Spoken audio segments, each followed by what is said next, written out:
നമ്മളെല്ലാവരും രണ്ട് വാക്കുകൾ എപ്പോഴും കേൾക്കുന്നതാണ്. മറ്റവരെ ക്ഷമിക്കുക, അവർ ചെയ്ത ദ്രോഹത്തിനെ മറക്കുക. അതായത് ക്ഷമിക്കുക, മറക്കുക, ഫർഗീവ് ആൻഡ് ഫർഗെറ്റ്. ഇത് എപ്പോഴും നമ്മൾ കേൾക്കുന്ന വാക്കുകളാണ്.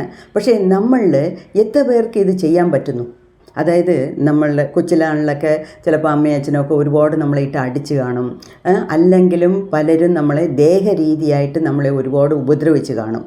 അതുമാത്രമല്ല, മനസ്സ് ലെവലിൽ ഒരുപാട് പേര് അന്നും ഇന്നും ആൾക്കാർ കുത്തി നോവിപ്പിച്ചുകൊണ്ടിരിക്കുക. അവരുടെ വാക്കുകൾ കൊണ്ട്, അവരുടെ ചെയ്ത്തുകൾ കൊണ്ട് അറ്റാക്ക് നമുക്കിങ്ങനെ വന്നുകൊണ്ടിരിക്കുക. അതുകൊണ്ട് എന്തുവാ, ജീവിതത്തിനെക്കുറിച്ച് തന്നെ ഒരു വെറുപ്പ്, നമ്മളെക്കുറിച്ച് തന്നെ ഒരു വെറുപ്പ്, നമ്മളെ അറിയാണ്ട് തോന്നിപ്പോകുന്ന കാര്യങ്ങൾ. അപ്പം ഇങ്ങനെ കുറേ നെഗറ്റീവ് തോട്ട്സ് നമ്മുടെ മനസ്സിൽ വന്നുകൊണ്ടിരിക്കുന്നു. അതുകൊണ്ട് ജീവിതത്തിൽ തന്നെ ഒരു ഇൻട്രസ്റ്റ് ഇല്ലാതിരിക്കുന്നു. ഞാൻ തന്നെ പലരെയും കണ്ടിട്ടുണ്ട്. 20 വർഷത്തിന് മുമ്പേ അവൻ എന്നെ അങ്ങനെ പറഞ്ഞു, എൻ്റെ സ്വത്തിനെയൊക്കെ അപഹരിച്ച് കളഞ്ഞു, എനിക്ക് വിവരമില്ലാത്ത സമയത്ത് എൻ്റെ കള്ള ഒപ്പ് വാങ്ങിച്ച് അല്ലെങ്കിൽ എൻ്റെ ഒപ്പ് വാങ്ങിച്ച് എൻ്റെ സ്വത്തിനെയൊക്കെ അവൻ അടിച്ചു മാറ്റിക്കൊണ്ടുപോയി. അങ്ങനെ പല പല പല കാര്യങ്ങൾ.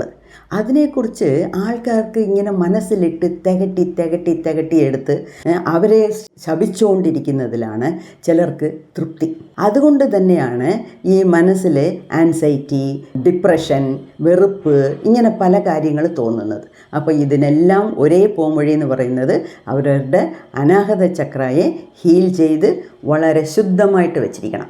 സോ താഴത്തെ ലിങ്ക് ക്ലിക്ക് ചെയ്യുക, അനാഹത ചക്ര വീഡിയോ കാണുക.